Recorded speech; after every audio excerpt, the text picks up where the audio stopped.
Trump প্রশাসনের সঙ্গে নতুন করে বোঝাপড়া শুরু করতে হলেও সামাল দিতে পারবে ঢাকা। পররাষ্ট্র উপদেষ্টার মতে ঢাকা ওয়াশিংটন সম্পর্ক সরকার কেন্দ্রিক নয়, তাই চাওয়া পাওয়ার ক্ষেত্রে খুব বেশি পরিবর্তন আসবে না।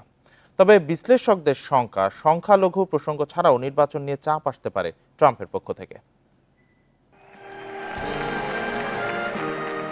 4 বছর মার্কিন প্রশাসনের নেতৃত্ব দেবেন প্রেসিডেন্ট ডোনাল্ড ট্রাম্প। এখন প্রশ্ন উঠছে, ঢাকা ওয়াশিংটন সম্পর্কে পরিবর্তন আসবে কি?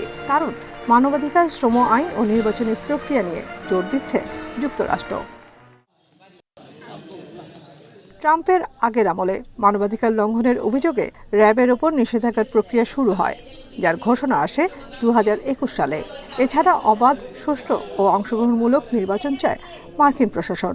বিশ্লেষকেরা বলছেন, ট্রাম্পও সেই চাপ অব্যাহত রাখতে পারে।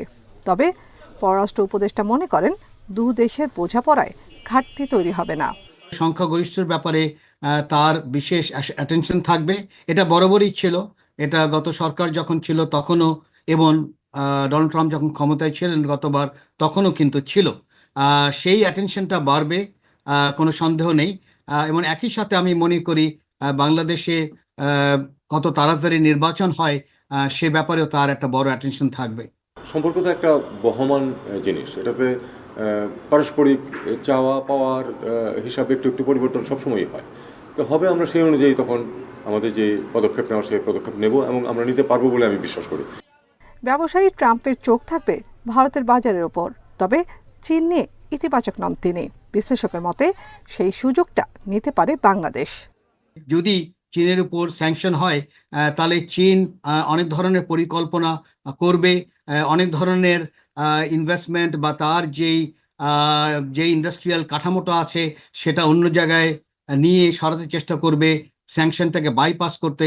সেখানে কিন্তু বাংলাদেশেরও একটা বড় লাভ হওয়ার আছে।